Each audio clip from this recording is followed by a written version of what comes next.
கர்த்தராகிய இயேசு கிறிஸ்துவின் இனிய நாமத்தில் என் நல்வாழ்த்துக்களை அன்போடு கூட யாவருக்கும் தெரிவித்துக் கொள்கிறேன். ஆண்டோட பிரதான கிருபை நிமித்தமாய் நாம் இந்த கால வேளையில் தேவ சமூகத்தில் வந்திருக்கிறோம்.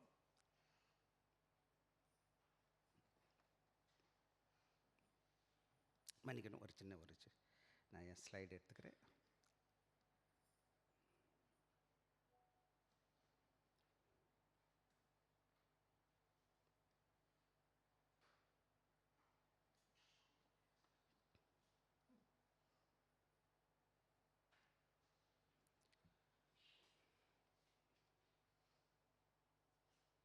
அருமையான பிள்ளைகள் யாருக்கும் நன்றி. நாம் இந்த வேளையில் கர்த்தருடைய பிள்ளைகளை கடந்து வந்திருக்கிறோம். சகோதர வெஸ்லி ஃபேமிலியை நான் பார்த்துட்ருக்கேன். கர்த்தர் உங்களை ஆசிர்வதிப்பார். அப்புறமா நம்ம உங்களோட கூட பேசுகிறோம். ஓகே, இந்த நல்ல நாளிலும் ஆண்டோட பாதத்தில் வர தேவன் கொடுத்த மகாபெரும் பாக்கியத்திற்காக ஸ்தோத்திரிக்கிறேன். இந்த காலங்களில் நாம் தொடர்ந்து சில காரியங்களை சிந்தித்து கொண்டு இருக்கிறோம். விசேஷமாக என்னுடைய தலைப்பு இன்றைக்கி போட்டு இருக்கிறேன், starting right by trusting God's plan. கடவுளின் திட்டத்தை நம்புவதன் மூலம் சரியாக துவங்குதல் அல்லது தொடங்குதல். நீதிமொழிகள் 3வது அதிகாரம் 5-6 வசனங்களை நம்ம சிந்திக்க இருக்கிறோம். வேத பகுதி இருக்கிறவங்க தயவுசெய்து எடுத்து வச்சுக்கோங்க. ஆக நாம் இந்த நாட்களில் என்ன செஞ்சிட்ருக்கேன்னு கேட்டிங்கன்னா, ஒரு தொடர்ச்சியை பேசிகிட்டு இருக்கோம். காலையிலையும் மாலையிலும் அந்த டாப்பிக்கில் அங்கே போட்டிருக்கேன், என்ன தலைப்பு போட்டிருக்கேன், என்ன வேத பகுதி என்பதை நான் போட்டிருக்கேன். காலையிலும் மாலையிலும் ஆல்மோஸ்ட் சிமிலர் டாபிக் இருக்கும். சிமிலர் டாப்பிக்கில் தீம் இருக்கும், அந்த டாபிக் வெவ்வேறையாக இருக்கும். போன வாரம் காலையில் நான் பேசியிருக்கிறேன், Christ the foundation of the new beginning அப்படின்னு பேசணும். ஆண்டவராக இயேசு கிறிஸ்து தான் நம்முடைய வாழ்க்கையின் ஆரம்பத்தின் அஸ்திபாரமாக இருக்கிறார். நல்லா நீங்கள் புரிஞ்சுக்கணும், கிறிஸ்தவம் என்பது என்னன்னு கேட்டிங்கன்னா ஒரு உறவு. ஆண்டவருக்கும் நமக்குள்ள உறவு. ஆண்டவர் அவருடைய பிள்ளைகளாக மாற்றியிருக்கிறார். அதனால தான் காலையில் போன வாரம் காலையில் பேசும்போது நம்முடைய அடையாளத்தை பற்றி ஐடென்டிட்டி இன் கிரைஸ்ட்னு பேசணும். நான் யார்? ஆண்டோட மகனாக இருக்கிறேன், மகளாக இருக்கிறேன். ஆண்டவர் பிள்ளையாக இருக்கிறதுனால அடாப்ஷன் சொல்லுவாங்க. நான் என் குழந்தை எடுத்துக்கிட்டேன், இல்லை எனக்கு குழந்தை பிறந்திருக்கிறான்னா அவன் என் மகன், என் மகளாக இருக்கிறான். அப்போ இருக்கும்போது அது உறவாக இருக்குது இல்லையா? அதுதான் உறவு. உறவு எப்போவுமே என்ன சொல்லிதுன்னு கேட்டிங்கன்னா, எவ்ரி ரிலேஷன்ஷிப் மேண்டேட்ஸ் ரெஸ்பான்சிபிலிட்டி. எல்லா உறவுலையும் என்ன இருக்குமா? ஆனால் அதுக்கு இடையில் இன்னொன்று இருக்குது, தெர் இஸ் அ ப்ராமிஸ். அதுதான் ஈவினிங்கில் ஐயா பேசும்போது என்ன பேசணும்னு கேட்டிங்கன்னா, starting right by anchoring in Christ ப்ராமிசஸ்ன்னு போட்டு பேசணும். எப்போ என் மகன் எனக்கு பிறந்துட்டான்னா என் மகன் என் சொத்து, என்னுடைய ஆஸ்திபாரம் இல்லை, எல்லோரும் யாருக்கு? எழுதாமலே அவளுக்கு தான் சொந்தம், அவனுக்கு தான் சொந்தம். அதே போல் நான் ஆண்டோட மகனாக இருக்கிறேன் இல்லையா? ஆண்டோட மகளாக மாற்றப்பட்டிருக்கேன். ஆண்டோட பிள்ளையாக மறந்ததுனால இந்த உலகத்தின் ஆசீர்வாதத்தை மாத்திரம் கொடுக்கல, அந்த அடுத்த உலகத்தின் ஆசீர்வாதத்தை கொடுத்துருக்கு. அது போன வாரம் மாலையில் ஐயா எல்டர் பேசினார். அந்த டாபிக் இந்த எல்லா செர்மனும் யூடியூப்பில் இருக்குது, தயவுசெய்து போய் பாருங்கள். அப்போது இன்னொரு முக்கியமான காரியம் என்ன பிரச்சனைன்னு கேட்டிங்கன்னா, நான் ஆண்டோட மகனாக மாறிட்டேன், ரொம்ப சந்தோஷம், நான் ஆண்டோட பிள்ளை. எல்லா சொத்து சுகங்களும் ஆசீர்வாதங்களும் எனக்கு கடவுள் கொடுத்துட்டாரு. அப்போ நான் எப்படி வேணாலும் வாழலாமா? இல்லை. என்னன்னு கேட்டால், என் பிள்ளைக்கு என்ன இருக்குது? இப்படி தான் செய்யணும் என் மகன், இப்படி தான் என் மகன் இருக்கணும்னு ஒவ்வொரு அப்பாவும் அம்மாவும் விரும்புகிறாங்க இல்லையா? இருக்கீங்களா இல்லையா? அதே போல் தான் கடவுள் கூட விரும்புகிறார். அதனால தான் என்ன பண்ணிட்டாருன்னு கேட்டிங்கன்னா, இந்த உலகத்தில் உங்களையும் என்னை தேர்ந்தெடுத்தது மாத்திரம் கிடையாது, இந்த வேதத்தில் உள்ள எல்லா வாக்கு தத்தமும் உங்களுக்கும் எனக்கும் கடவுள் கொடுத்துருக்கிறாரே தவிர, கொடுத்தது மாத்திரம் கிடையாது, அவர் இந்த உலகத்தில் எப்படி வாழணும், எப்படி வாழக்கூடாதுன்னு உங்களுக்கும் எனக்கு ஒரு திட்டத்தை வச்சுருக்கிறார். நான் பிள்ளையை பெற்ற உடனே அவனுக்கு எல்லாத்தையும் கொடுக்க போகிறேன். நான் போன பிறகு நான் அவனுக்கு தான் கொடுக்க போகிறேன். ஆனால் ஒன்று மட்டும் நீங்கள் பாருங்கள், என் பிள்ளை எப்படி தான் வாழணும், இப்படி தான் வாழக்கூடாதுன்னு சொல்லி என்ன செஞ்சிட்டாரு? அழகாக 66 புத்தகத்தில் அழகான வேதத்தை எழுதி எனக்கு கொடுத்துட்டாரு. இந்த வேதத்தை நான் வாசிக்கும் பொழுது இந்த வசனம் சொல்லுது, நான் ஆண்டவருக்கு பிரியமாக எப்படி வாழ முடியும், அவர் எனக்கு என்ன திட்டம் வச்சுருக்கிறாரு, இந்த பூமியில் நான் எப்படி வாழக்கூடாது, எப்படி வாழணும்னு சொல்லி என்ன செய்கிறாரு? அழகாக எழுதி கொடுத்துருக்கிறார். இங்கிலீஷில் என்ன சொல்லுவோன்னு கேட்டேன், BIBLE. என்னம்மா சொல்கிறது? இது சொல்லுவோம், என்ன தெரியாத மாதிரி சொல்கிறீங்க, எல்லாம் சத்தமாக சொல்லுங்கள் பார்க்கலாம். இது என்னதுமா?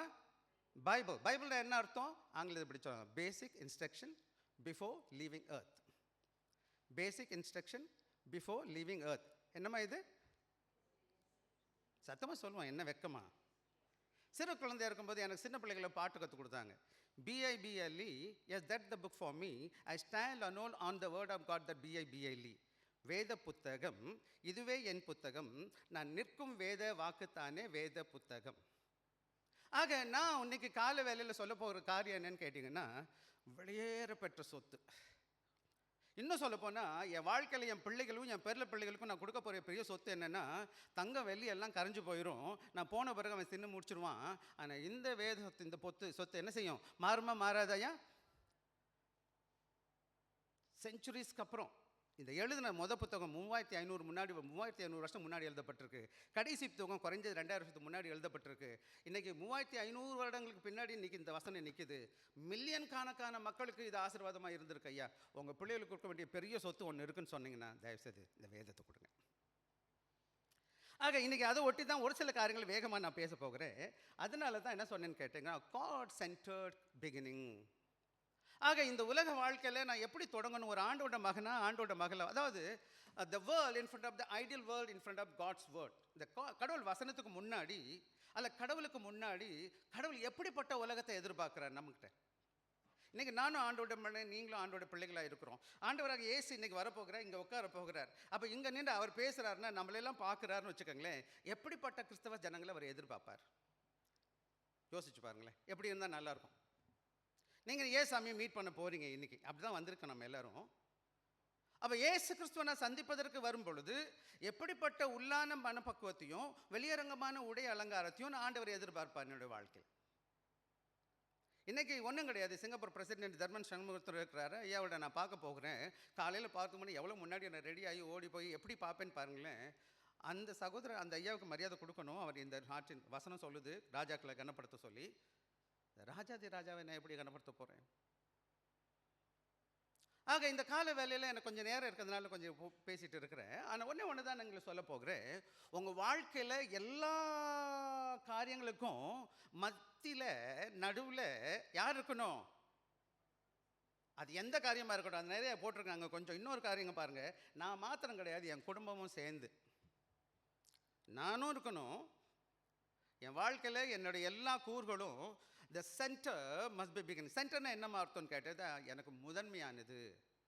இதை விட்டுட்டு வேறு ஒன்றும் கிடையாது. The first thing I look for in each and every thing is my God, my Christ. அப்போ கிறிஸ்துவ மையமாக வைத்த கிறிஸ்தவ வாழ்க்கை காணப்படும். வார்த்தையின் மையமாக வாழ்கிற வாழ்க்கை. ஆண்டவர் என்ன செய்தார்னு கேட்டிங்கன்னா, அழகாக வேதத்தை எழுதி கொடுத்துருக்கிறாரு.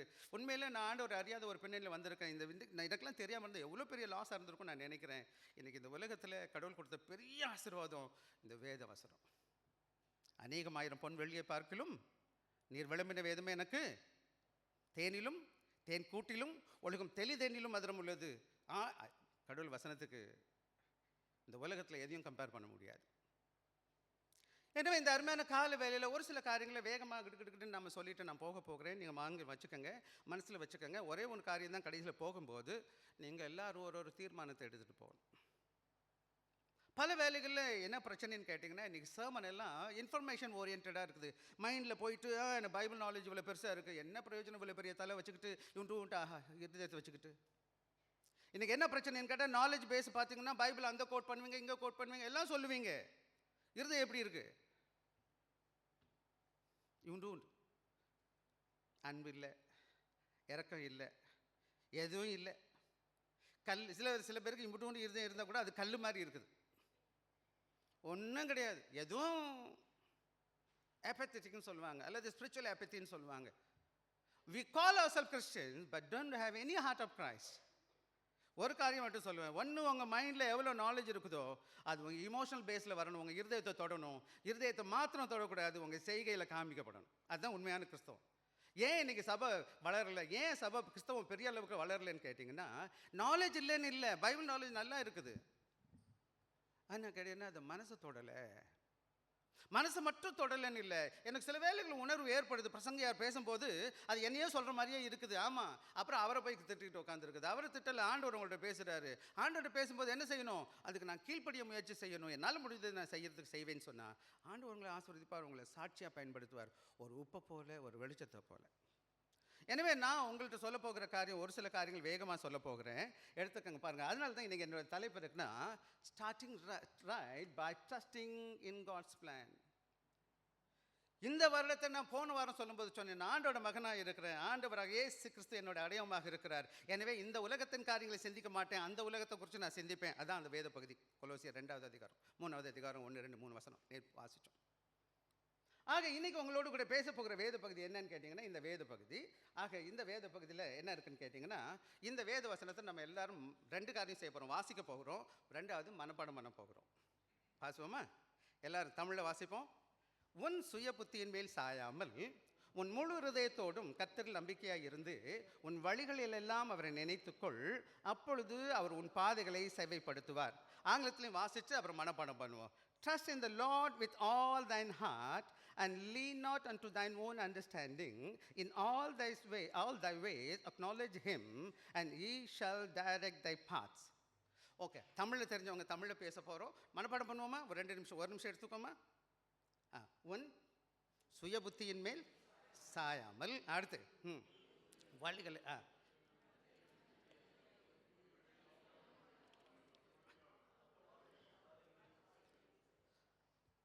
மனப்பாடம் பண்ணிக்கோங்க கொஞ்ச நேரம். உன் சுய புத்தியின் மேல் சாயாமல் உன் முழு இதயத்தோடும் கர்த்தரில் நம்பிக்கையாக இருந்து உன் வழிகளெல்லாம் அவரை நினைத்துக்கொள், அப்பொழுது அவர் உன் பாதைகளை செவைப்படுத்துவார்.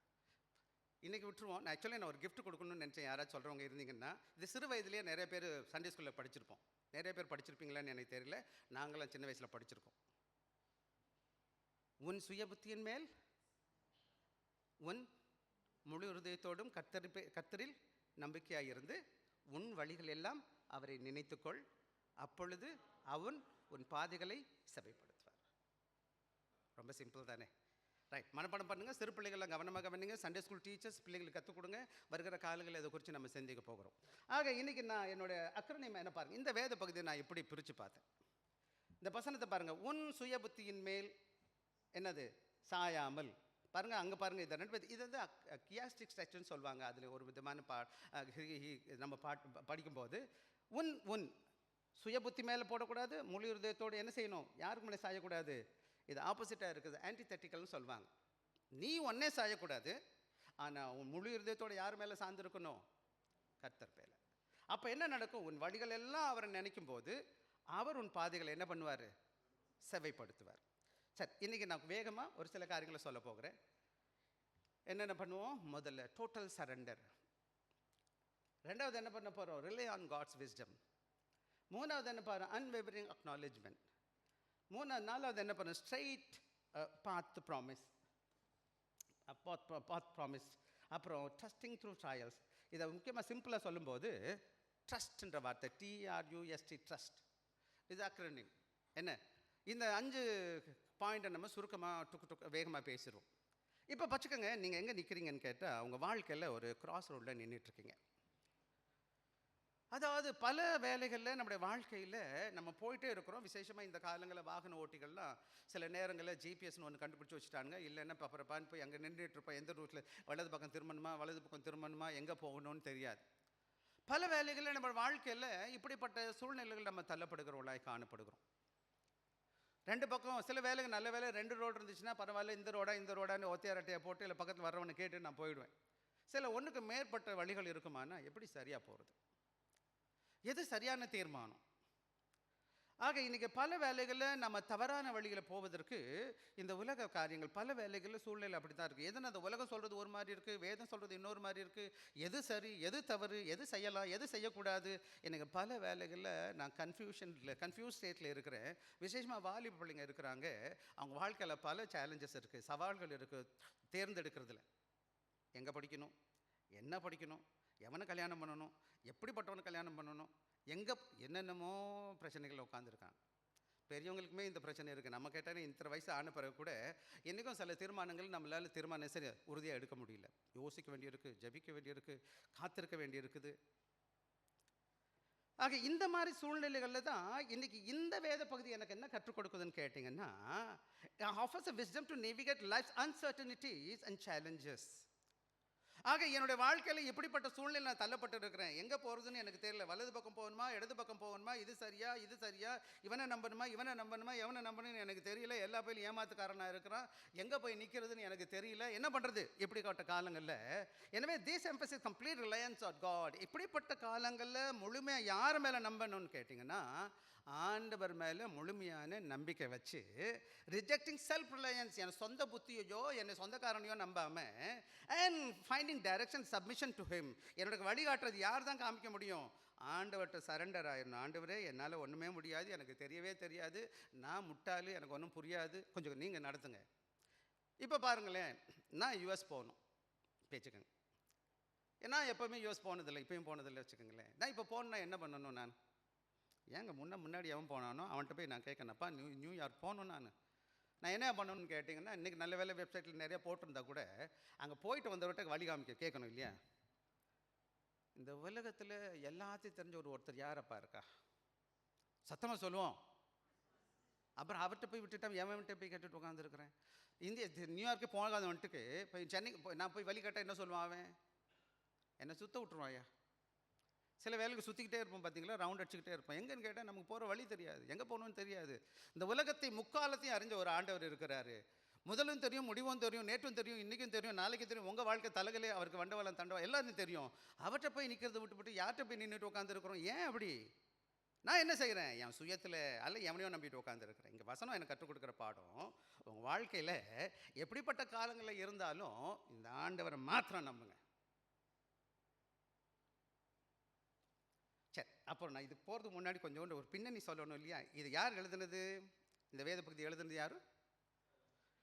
சாலமன் ராஜா எழுதுன. சாலமன் ராஜா எப்படிப்பட்டவர்? எப்படி சும்மா பேசுவோம், கொஞ்சம் பேசுங்க, வெக்கம்லாம் படாதீங்க. எவ்வளோ ஞானம் இருந்துச்சு? உங்களை மாதிரி என்ன மாதிரியா? என்னை விட ரொம்ப நல்லா இருந்தாரா? வசனம் சொல்லுது, அவனை போல ஒருத்தன் ஞானியே இல்லையா. அவனை போல இந்த உலகத்தில் இன்னொரு ஞானி பிறக்க போகிறது இல்லையா. அப்புறம் ஒரு ஞான உலகத்திலே கடவுளுக்கு அடுத்த நிலையில் வேதம் போட்டுக்கிற ஒரு ஆள் இருக்கிறான், ஞானியாக இருக்கிறான்னு சொன்னால் அவனோட வார்த்தை எவ்வளோ பெருசாக இருக்குமா, எவ்வளோ முக்கியமானதாக இருக்குமா. சாலமோன் ஞானி எழுதுறாரு, அதாவது இந்த வேத பகுதிகளில் பின்னாடிலாம் போன நேரம் ஆகிடும் நமக்கு. அவன் தன் ராஜ்யத்தில் மக்களை ஆட்சி செய்யும்போது அந்த இஸ்ரவேல் ஜன மக்கள் எப்படிப்பட்ட ஞானம் உள்ளவர்களாக இருக்கணும்னு விரும்பினதுனால அவர் என்ன செய்கிறாருன்னு கேட்டிங்கன்னா, 3000க்கு மேலே உள்ள என்ன செய்கிறாரு, ஞான பழமொழிகளை எழுதி வைக்கிறாரு. அவர் எழுதுனது தான் இந்த நீதிமொழிகள் முக்கால்வாசி. அதில் வேறு முக்கியமான ஒரு பகுதி என்னன்னு கேட்டிங்கன்னா, இந்த வேத பகுதி விசேஷமாக 1லேருந்து 9வது அதிகாரம் அது தொடர்ச்சியாக பார்த்தீங்கன்னா, அப்பா தான் பிள்ளைகளுக்கு சொல்லுகிற ஓமதிகள் என்ன இருக்குது? என்ன இருக்குது? அறிவுரைகளாக இருக்குது. வாசிப்போம். 3வது அதிகாரம் 1வது வசனம் எனக்கு வாசிங்க. என் மகனே, போதகத்தை மறவாதே, உன் இருதயம் என் கட்டளைகளை காக்க கடவது. 7வது வசனம் வாசிங்க. நீ உன்னை ஞானி என்று எண்ணாதே, கர்த்தருக்கு பயந்து விலகு. கர்த்தருக்கு பயப்படு, புத்திசாலின்னு நினைக்காத. 9வது வசனத்தை வாசிங்க. முன் பொருளாலும் என்ன விளைவின் முதற் பணனாலும் கர்த்தர். இதை பாருங்க, வசனம் பார்த்தீங்கன்னா 5வது வசனம் சொல்லுது கர்த்தரில் நம்பிக்கையாக இருன்னு சொல்லுது. 7வது வசனம் சொல்லுது கர்த்தருக்கு பயந்துன்னு சொல்லுது. 9வது வசனம் சொல்லுது கர்த்தரை கனப்படுத்துன்னு சொல்லுது. அப்படியே தொடர்ந்து வாசித்து அது கர்த்தர் கர்த்தர் கர்த்தர் கர்த்தர்னு வந்துக்கிட்டே இருக்கும். என்ன கர்த்தர்னா அப்புறமா நான் பேச போகிறேன், அந்த கர்த்தர் யாருன்றத. ஆக இன்றைக்கி நீங்களும் நானும் நல்லா புரிஞ்சுக்கிற பாடம் என்னன்னு கேட்டிங்கன்னா, ஒரு தகப்பன் தான் பிள்ளைகளுக்கு சொல்லுகிற காரியம். விசேஷமாக இந்த நீதிமொழிகளில் எத்தனை முறை இந்த மகன் மகன் மகன் வருதுன்னு கேட்டிங்கன்னா, இந்த நீதிமொழி புத்தகத்தில் மட்டும் 23 முறை வருது. 22 முறை என்ன செய்கிறாரு, ஒரு தகப்பன் தான் பிள்ளைகளை பார்த்து சொல்கிற மாதிரி என் மகனே என் மகனே என் மகனே சொல்லுது. மகனுக்கும் மகளுக்கும் பேசிகிட்டு இருக்குது. நல்ல வேளை மகன்னா மகன் நினச்சிடக்கூடாது, எனக்கு இல்லைன்னு சொல்லிடும். மகன் சொன்னாலே மகனும் சேர்த்து, மகளும் சேர்த்து. அப்பா தான் பிள்ளைகளை பார்த்து பேசுறது மாதிரி அவர் என்ன செய்கிறாரு, என் மகனுக்கு அறிவுரை சொல்கிறாரு. பார்த்தீங்களா, மகன் சொன்ன என்ன இருக்குமா சொல்லுங்கள். மகன் சொன்ன என்ன இருக்கு சுத்தமாக சொல்லுங்கள் பார்க்கலாம். என்ன மகன் யார்? உறவு. சொல்லுங்கள் பார்க்கலாம். உறவு. உறவு இருக்கும்போது உரிமை இருக்கா இல்லையா? உறவு இருக்குன்னா உரிமை இருக்குது, உரிமை இருக்குன்னா கடமை இருக்குது. என் மகன் என் பிள்ளை இப்படி தான் இருக்கணும், இப்படி தான் இருக்கணும், இப்படி தான் துணி போடணும், இப்படி தான் ஸ்கூல் போகணும், இப்படி தான் படிக்கணும், இப்படி தான் வாழணும், இப்படி தான் ஒவ்வொரு தகப்பனும் விரும்புகிறான். ஆக இந்த உலகத்தை படைச்ச ஆண்டவர் எப்படி விரும்புவார் என் மகன் அவருடைய மகன்கள் வாழ்கிறதுக்கு? உங்களே என்னையும் அவர் ரட்சித்துட்டார் இல்லையா? என்ன விரும்புகிறார் எனக்கிட்ட? அவருக்கு பிரியமாக இருக்கிறது, அவருக்கு சித்தத்தை செய்கிறது, அவருக்கு கீழ்ப்படிந்து வாழ்கிறது. ஆக இங்கே நிழல் கவனிச்சு வாசிக்கலாம். இன்னொரு வேத பகுதியை வாசிங்க. ஆக சாலமன் என்ன விரும்புகிறாருன்னு கேட்டிங்கன்னா, ஞானத்தையும் அவர் வழிகாட்டுதலையும் இந்த வேதத்தில் அழகாக தெளிவாக ஆவியானவர் நமக்கு எழுதி வச்சிருக்கிறார். அது அன்னைக்கு தேவன் என்ன செஞ்சார், சாலமோன் ஞானி மூலமாக தேவன் தம்முடைய வார்த்தைகளை எழுதி இன்னைக்கு உள்ள மக்களுக்கு ஆண்டவர், எனக்கும் ஆண்டவர் ஒரு நோக்கத்தோடு எழுதி வச்சிருக்கார். தேவ ஆவியனுடைய வார்த்தை இது, என்னுடைய வார்த்தை இல்லை. என்னுடைய வார்த்தையா ஆண்டோடைய வார்த்தையாமா? அப்போ நான் பேசுகிறது யாருடைய வார்த்தையை பேசிகிட்டு இருக்கிறேன்? அப்போ யாருக்கு கீழ்ப்படியணும் நான்? அவருக்கு. 1 கொரிந்தியர் 4வது அதிகாரம் 15வது வசனம். 1 கொரிந்தியர் 4:15 வாசிங்க, எடுத்தவங்க வாசிங்க. 1 கொரிந்தியர் 4வது அதிகாரம் 15வது வசனம். கவனமாக கவனிக்கணும். கிறிஸ்துவுக்குள் 16 உபாத்தியார்கள் உங்களுக்கு இருந்தாலும் தகப்பன்மார் அநேகர் உங்களுக்கு இல்லையே. கிறிஸ்து இயேசுவுக்குள் சுவிசேஷத்தினால், ஐயா புரியுதா ஏதாச்சும் இதில்? நிறையா டீச்சர்ஸ் இருப்பாங்க, 10,000 டீச்சர்ஸ், கிண்டர் கார்டனில் தொடங்கி காலேஜ் வர எங்கே போனாலும் டீச்சர்ஸ் இருப்பாங்க, நிறையா டீச்சர்ஸ் இருக்கிறாங்க. அப்பா எத்தனை பேர் இருப்பாங்கம்மா? சத்தமாக சொல்வோமே, அப்பா ஒருத்தர். டீச்சர் சொல்வார், நல்லா படிடா நல்லா படிடா, ஃபெயிலானா பரவாயில்ல போட, அவர் விட்டுட்டு போயிடுவார். அப்பா விட மாட்டார். என் பிள்ளை நல்லா படிக்கணும், எப்படியாச்சும் டியூஷன் போடு, அதை போடு இதை போடு, திட்டு ஏதாச்சும் பண்ணி அவங்கள படிக்க வச்சிடணும். அப்பா உறவோட பேசுகிறார், அப்பா உரிமையோட பேசுகிறார். வாத்தியார் காசுக்காக பேசுகிறார். அவருக்கு ஸ்கேர் பண்ணால் அவர் நல்ல மார்க் எடுத்தா அவருக்கு நல்ல பேர், என் மாணவன் நல்ல மார்க் எடுத்துட்டான்னு சொல்லிட்டு. ஆனால் ஃபெயில் ஆனால் பரவாயில்ல போயிட்டு போகிறான் போ. ஆனால் அப்பா விரும்ப மாட்டார், என் பிள்ளை தோத்தே போகக்கூடாது. போகணுமா போகக்கூடாதா? இங்கே இருக்கிற எல்லா அப்பா அம்மாரும் கேட்டு பாருங்கள், அம்மா அம்மாரும் கேட்டு பாருங்கள், என் மகன் வின்னராக இருக்கணும், வெற்றியாளனாக இருக்கணும். ஆக இது உறவு, அப்பாவுக்கும் மகனுக்குள்ள உறவு, மகனுக்கும் உள்ள மகளுக்கும் உறவு. ஆண்டவர் கற்றுக் கொடுக்குற பாடம் என்னன்னு கேட்டிங்கன்னா, வேகமாக போயிடுவோம், நம்ம படபடன்னு போயிடலாம். ஆக இன்னைக்கு டோட்டல் சரண்டர்னா என்னன்னு கேட்டிங்கன்னா, இந்த வேத பகுதி வாசிக்கலாம். 1வது பகுதி வாசிங்க, 3வதுல 5வது வசனம் முதல் பகுதி வாசிங்க. 2வது வசனத்தை வாசிங்க, ஆங்கிலத்தில் தான் முதல் தோணுது. 2வது பகுதி. முழு இருதயத்தோடும் கர்த்தர், trust in the Lord with all your heart. என்ன பண்ணணும்னு கேட்டிங்கன்னா, the Hebrew word trust, batak சொல்லி போட்டிருக்கு பார்த்தீங்கன்னா, means to place full confidence or reliance in something. ஆக இந்த இடத்துல நான் இன்னொரு முக்கியமான வேலை பார்த்தேன். ஃபெய்த்துக்கும் ட்ரஸ்ட்டுக்கும் என்ன டிஃப்ரென்ஸ்னு கண்டுபிடிக்க பார்த்தேன். ஃபெய்த்னா என்னன்னு கேட்டிங்கன்னா, என் வாழ்க்கையில் எல்லா நிலைகளும் இருக்க வேண்டியது, எல்லா சூழ்நிலைகளும் ஆண்டோட விசுவாசியாக இருக்கிறேன். ஃபெய்த் இன் எவ்ரி வெதர், பார்க்குறேன் பார்க்கல நான் விசுவாசி. ட்ரஸ்ட்ன்றது ஒவ்வொரு சேலஞ்சஸ்லையும் நான் யாரை பின்பற்றி போயிட்டுருக்கேன். ஸோ இதை குறித்து ரெண்டும் ஒன்னோட ஒன்று தொடர்புடையது. Faith and trust are little closer to each other, but there is a little distinction. கொஞ்சம் டிஃப்ரென்ஸ் இருக்குது. த ட்ரஸ்ட் மீன்ஸ் இந்த பர்டிகுலர் சுச்சுவேஷனில் யாரை நம்பிட்டு இருக்கிறேன். ஃபெய்த் என்னோட வாழ்க்கை எல்லாத்தையும் ஆக்குபை பண்ணுது. ஆக இங்கே ட்ரஸ்ட் என்ன சொல்லுதுன்னு கேட்டிங்கன்னா, means place one full confidence and reliance in something. ரெண்டாவது, அது மாத்திரம் கிடையாது, here it's called complete unwavering dependence on God. ஆக எந்த விதமான தடங்களும் இல்லாமல், எந்த வித மனபாரமும் போகிற எதுவும் இல்லாமல் நான் என்ன செய்ய போகிறேன்னு கேட்டிங்கன்னா, முழுமையான நம்பிக்கையே ஆண்டவர் மேலே வைப்பதற்கு இங்கே சாலமன் என்ன செய்கிறார், தேவாவியானவர் மூலமாக இந்த கால வேளையில் எனக்கும் உங்களும் சொல்லிட்டு இருக்கிறார். ஆக இந்த உலக வாழ்க்கையில் தேவன் என்னை குறித்து ஒரு திட்டம் வச்சிருக்கிறாரு, அவர் என்னை வழி நடத்திக்கிட்டு இருக்கிறாரு. ஆக எனக்கு சரியான திட்டத்தை தான் அவர் வச்சிருக்கிறாரு, வைக்க போகிறார், தப்பே செய்ய மாட்டார். வாழ்க்கையில் கடந்த 40 ஆண்டுகள் நான் ஆண்டோட மகனாக இருக்கிறேன். ஒரு முறை கூட ஆண்டவர் என் வாழ்க்கையில் தப்பு செஞ்சது கிடையாது. இனிமேல் அவர் செய்யவே போகிறது கிடையாது. எனக்கு மாத்திரம் கிடையாது, எனக்கு எத்தனையோ பேர். ஜஸ்டின் மார்ட்டின் ஒரு ஊழியக்காரர் என்ன செய்கிறாங்க, கொண்டு வந்து நிப்பாட்டிக்கிறாங்க. அந்த ஐயா என்ன நடக்கிறாருன்னு கேட்டிங்கன்னா, 86 85 வயசுக்கு ஆயிடுச்சு அவருக்கு. அப்போ அவங்க என்ன செய்கிறாங்க, அவர் இயேசு மறுதளிச்சுட்டார். இயேசு ஆண்டவர் சொல்கிறாரு, சீசரை மறுதளிக்கிறாரு. அப்போ அவங்க சொல்கிறாங்க, நீங்கள் சீசரை என்ன செஞ்சுருங்க, காட்னு சொல்லுங்கள், சீசர் இஸ் த லார்ட் அப்படின்னு சொல்லிட்டா போதும் அப்படின்னு. அவர் சொல்கிறாரு, no, I won't do that. அவர் சொன்னார், all my 80+ years he did not do any harm to me, how can I deny my Lord ன்னு சொல்லிட்டு அவர் கையில் விஷம் கொடுக்குறாரு. 80 வயசில் அவர் விஷத்தை குடிச்சு வாங்கி செத்து போகிறார். ஆண்டோட பிள்ளைகளுக்கு இந்த கால வேலையில் சொல்கிற காரியம் என்னன்னு கேட்டிங்கன்னா, நம்முடைய நம்பிக்கை என்ன செய்யணும்னு கேட்டிங்கன்னா, ஆண்டவர் மேலே மாத்திரம் இருக்கணும். அதுதான் கிறிஸ்தவம். மற்றவனுக்கும் எனக்கு என்ன வித்தியாசம், கடவுளை அறிஞ்சவனுக்கும் அறியாதவனுக்கு என்ன வித்தியாசம்னு கேட்டிங்கன்னா, கடவுளை அறியாதவன் எல்லாத்தையும் நம்பிட்டு இருக்கிறான். எனக்கு ஒரே ஒரு நம்பிக்கை மட்டும்தான் இருக்குது, அந்த ஆண்டவர் மேலே. அதான் சொல்லுது, with all your heart, signify total commitment, mind, will, emotions. எது செஞ்சாலும் சரி, in not partial trust but whole hearted surrender. So இந்த உலக வாழ்க்கையில் ஆண்டவர் கொடுத்த மிகப்பெரிய பாக்கியம் என்னன்னு கேட்டிங்கன்னா, இப்போ ஆண்டவர் மேலேன்னு சொல்லும்போது ஆண்டவர் எப்படி எனக்கு வெளிப்படுத்தி இருக்கிறாருன்னு கேட்டிங்கன்னா, அந்த ஆண்டவர் இந்த வார்த்தையை கொடுத்துருக்கிறார். அவர் சொல்லி கொடுத்த வார்த்தை தான் இந்த வார்த்தை. இது ஆண்டவருடைய பிரதிபலிப்பு. இதெல்லாம் வாசிக்கும் போது முகத்தை நீங்கள் பார்க்க முடியும். ஆண்டவருடைய வார்த்தை, ஆண்டவர் பேசிக்கிட்டே இருக்கிறார் என் கூட. ஐயா, அன்பான பிள்ளைகளுக்கு சொல்லுங்க, இந்த வேத வசனம் பொக்கிஷம், ஆண்டோட வார்த்தை. ஆண்டோட வார்த்தையை நான் நம்பணும் முழுமையாக. ஆக நானும் நீங்களும் வேகமாக போயிடுவோம், அடுத்த கதைக்கு வந்துடுவோம்.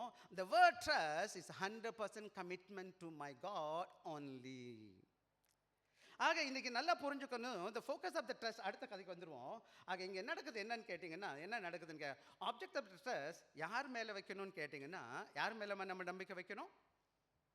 ஆண்டவர் மேலே, யாவே மேலே. இந்த கர்த்தர், இந்த பிளாக் பைபிள் வச்சுருப்பீங்கன்னா, அந்த கர்த்தன்ற வார்த்தை கருப்பு கலரில் போட்டிருக்கும், போல்ட் லெட்டர் போட்டிருக்கும். ஏன் போல்டாக போட்டிருக்கு? ஏன் கருப்பாக போட்டிருக்கு? அந்த போட்டிருக்குல YHWHன்னு போட்டிருக்குன்னா அதுதான் வேர்டிங். ஹீப்ரூவில் என்னன்னு யாவேன்னு சொல்லுவாங்க. என்னது இது? யாவேன்னா என்ன அர்த்தம்? உடன்படிக்கையின் தேவன். என்ன அர்த்தம்? உடன்படிக்கையின் தேவன் என்ன அர்த்தம்? உறவின் தேவன். அவர் என்னையே உங்களை பிள்ளையா அவர் பிள்ளையா மாற்றிட்டாரு. அவர் சாதாரணமான ஆண்டவர் கிடையாது. நேற்று பெஞ்ச மலையில் முளைச்ச இன்னைக்கு வந்து காலம் கிடையாது. நானா உருவாக்கின ஆண்டவர் கிடையாது. இந்த உலகத்தையும் அந்த சராசரங்களையும் படைத்த ஆண்டவர். அவர் என்னை அவருடைய மகனா மாற்றிருக்கிறாரு. அவர் சொல்லுகிற வார்த்தை சொல்லுது, அவர் மேலே நம்பிக்கையாயிரு. அதான் ஆங்கிலத்தில் சொல்லுது, the focus of the Lord, the covenant keeping God of Israel, who is faithful, sovereign, all knowing. எதுக்கு நான் நம்புறேன் அவர் மேலேன்னு கேட்டிங்கன்னா, அவர் எப்படிப்பட்டவராக? உண்மையுள்ளவராக, தம்முடைய வார்த்தையில் மாறாதவராக, ஆம் என்றும் ஆமேனும் என்று இருக்கிறது. அவர் எப்படி இருக்கிறார்? சாவரின், உலகம் முழுவதும் ஆட்சி செய்கிறவரார். உங்கள் வாழ்க்கையின் எல்லை மட்டும் அவருக்கு எல்லாம் நடக்கணும் அவருக்கு தெரியும். அவர் தான் நடத்திக்கிட்டு இருக்கிறார். who is in control, all knowing. அவருக்கு எல்லாம் தெரியுமா தெரியாதம்மா?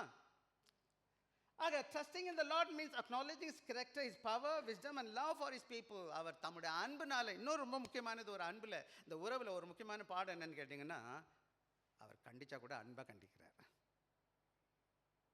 அவர் சொல்றது எல்லாம் எதுக்கு சொல்றாரு? ஏமா சொல்றாரு? அன்பு.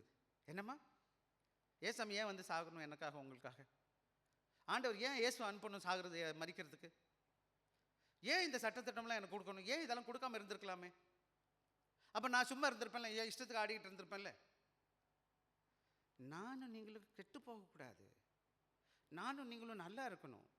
நாங்கள் இந்த உலகத்துலேயும் ஆண்டோட பிள்ளையாக வாழணும். அடுத்த உலகத்துக்கு போகிறதுக்கு நான் இந்த உலகத்தில் சாட்சியாக வாழணும். எனவே நான் உங்களுக்கு சொல்லுகிற காரியம் என்னன்னு கேட்டிங்கன்னா, இந்த உலக வாழ்க்கையில் எந்தெந்த காரியங்களில், என்னோடய திட்டங்களில், என்னோடய வாழ்க்கையில் எந்தெந்த காரியங்கள் நான் முழுமையாக ஆண்டவர் நம்பி இருக்கிறேன், எதில் நான் நம்ப இருக்கேன் என்று சற்று இந்த வேலையில் கேட்கணும். ஏன் உங்களுக்கு ஆண்டவர் முழுமையாக நம்புறதுக்கு பிரச்சனையாக இருக்குன்னு சற்று கேட்டு பாருங்கள். விசேஷமாக நம்ம என்ன பண்ணணும்னு கேட்டிங்கன்னா, நிறைய வேத வசனம் இருக்குது. ஒரு சில வசனங்கள் மட்டும், ஒரு உதாரணம் மட்டும் சொல்லிட்டு போக விரும்புகிறேன். ஆபிரகாமுக்கு 100 வயசில் ஒரு மகனை கொடுத்தார். எத்தனை வயசுமா? 100 வயசுல தான். அவன் தத்துக்கா புத்துக்கான்னு அந்த பையன் வளர்ந்துக்கிட்டு இருக்கிறான். உடனே ஆண்டவர், ஆதியாம் 22வது அதிகாரம், ஏகசுதனும் நேசகுமாரனும் எங்கே போயிடணும் எடுத்துக்கிட்டு கொண்டு போய் மோரியா மலையில் போய் பலி கொடுன்ட்டார். நீங்களும் நான் இருந்தால் ஒத்தடிச்சு ஓட்டமாக ஓடி போயிருப்போம். ஐயோ இதெல்லாம் நம்மளால் முடியாது. எனக்கே நீங்கள் 100 வயசில் தான் மகன் கொடுத்தீங்க, இதை போய் எனக்கு கொடுன்னு சொன்னேன், நான் கொடுக்க முடியுமா? ஓஹோ உங்களுக்கு சரியில்லை மைண்டு, நான் கீக்கிள் படிய மாட்டேன்ட்டு ஓடி இருந்திருப்பேன். அவர் என்ன பண்ணுறாரு? வீட்டுக்காரம்மாக்கிட்ட சொல்ல மாட்டுறாரு, சேனம் கட்டுறாரு, கழுதை மேலே எல்லாத்தையும் கட்டிக்கிட்டு இவனையும் கூட்டிக்கிட்டு 3 நாள் பிரயாணம் போகிறார். 1 நாள் 2 நாள் போகலாமா? 3 நாள் எவ்வளோ பெரிய போராட்டம் இருந்திருக்கும் யோசிச்சு பாருங்கள். ஒரு சின்ன காரியம் டிலே ஆகும்போது எவ்வளோ கஷ்டம் தெரியுமா நமக்கு? நம்ம எதிர்பார்த்துக்கிட்டே இருப்போம். சில காரியங்கள் நம்மளால் தாங்கவே முடியாது. அது 3 நாள் பிரயாணம்னா எப்படி இருக்கும்? அது நடந்து வேற போகணும், பையனை கூட்டிக்கிட்டே போகணும், வேலைக்காரன் வர்றான், சரியான போராட்டம். அந்த அதிகாரத்தை வாசிச்சு பாருங்க. அவன் உங்களை போல என்ன உள்ள போல சாதாரண மனுஷன், எவ்வளோ பெரிய பாரம் இருந்திருக்கும். ஆனால் ஆண்டவருடைய வார்த்தையை அப்படியே நம்பினான். ஆண்டவர் என் மகனை மறிச்சாலும் உயிர்த்தலை வைப்பார். அதான் அவன் கொண்டு போனதுக்கு காரணம். அவன் நம்பின ஆண்டவர் யாருன்னு கேட்டிங்கன்னா, அவனை கைவிடலை. யோபு 13:15 நீங்கள் வாசிச்சிங்கன்னா வசனம் சொல்லுது. வசனம் வேணால் வாசிங்க, டைம் ஆகுது எனக்கு. ஆக யோபு 13:15 வேணால் வாசிங்க. வாசிக்கல வேகமாக. அவர் என்னை கொன்று போட்டாலும் அவர் மேல் நம்பிக்கையாக இருப்பேன். அவர் என்னை கொன்றே போடட்டும். எல்லாம் இழந்துட்டான், சொத்து போச்சு, போன பிள்ளைங்க போச்சு, எல்லாம் போச்சு. கடைசியில் உடம்பு கூட சரியாக இல்லை. எல்லாம் உடம்பெல்லாம் தலையிலேருந்து கீழே வர பொடிய பற்களால் நினைஞ்சிருக்கான். எல்லா பையனும் வந்து திட்டுறான், கேலி பண்ணுறான், கிண்டல் அடிக்கிறான், என்னென்னமோ தத்துவம்லாம் பேசுகிறான். இவன் நிலைமை எப்படி இருந்திருக்கும்னு நினச்சி பாருங்கம்மா. எப்படிமா இருந்திருக்கும்? சந்தோஷமாக இருக்கும் இல்லைல்ல? நம்மளை யாராவது திட்டினா எவ்வளோ நல்லா இருக்குல்ல? கேட்குறதுக்கு ரொம்ப நல்லா இருக்குல்ல? ஊழியத்தில் கூட அப்படி தான், எல்லோரும் திட்டுவாங்க, திட்டு வாங்கிக்கலாம், அப்புறம் பரவாயில்ல. ஆக இவன் சொல்கிறான், என்னை கொன்று போட்டாலும் என்ன செய்வேன் நான்? எவன் என்ன வேணாலும் பண்ணட்டும், ஆண்டவரே நீ கொண்டு போடட்டும், நான் அவர் மட்டும்தான் நம்புவேன். சாத்ராக் மேஷாக் ஆபேத்நேகோ 3 பேர் தானியலுடைய நண்பர்கள், தானியலுமே வச்சுக்கிட்டா கூட நல்ல சாட்சி தான். பெரிய நெபுகாத்நேச்சர் பெரிய சிலையை உருவாக்கிட்டான், எல்லாம் கும்பிடுறான்ட்டான். இவன் சொன்னான், நான் செத்தா தொலைஞ்சு செத்து போயிடுவேன்னு தவிர என்ன பண்ண மாட்டேன். இன்றைக்கி நம்மளுக்கு ஒரு சின்ன பிரச்சனை வந்தால் துணியக்கான ஓடி போடுறோம். அன்றைக்கி சாத்ராக் மேஷாக் ஆபேத்நேகோ எல்லா பேர்லும் பவ் பண்ணுறான், எல்லாம் குடிச்சுட்டான். இவன் 3 பேர் நிரப்பா நிற்கிறான். என்னடா பிரச்சனை? அவன் தான் சொன்னான், நீ என்ன கொண்டு போட்டாலும் போடு, நான் ஒன்றும் பண்ண மாட்டேன், பயப்பட மாட்டேன். தூக்கி தீயில போடுறான், 7 மடங்கு ஏற்றிருச்சான். ஆனால் ஆண்டவருடைய பிரசன்னம் அவனோடு கூட இருந்துச்சான். அவனே நம்புகிறான். ஆண்டவர் எவன் ஒருத்தர் நம்புகிறானோ அவன் வாழ்க்கையில் ஆண்டவர் அவனுக்கு துணையாக இருக்கிறார். இந்த உலகத்தில் மாத்திரம் அடுத்த உலகத்துலையும் சரி. அன்பான பிள்ளைகளே, இந்த கால வேலையில் நான் கடவுளுக்கு பிள்ளையாக வந்திருக்கிறேன். வசனம் சொல்லுது, அந்த முதல் பகுதி 2வது பகுதி, என்ன செய்யுது? கர்த்தரில் முழு இருதயத்தோடும் கர்த்தரை என்ன செய்யணும்? நம்பிக்கையாயிருங்க. அதுதான் அடுத்த 2வது கதைக்கு வந்துடுவோம் நம்ம வேகமாக. என்னது? பாருங்க, அப்படி இருக்கும்போது என்ன பண்ணுறேங்க, அந்த படம் போட்டிருங்க பார்த்தீங்களா, டோட்டல் சரண்டர். ஒன்றும் கிடையாது.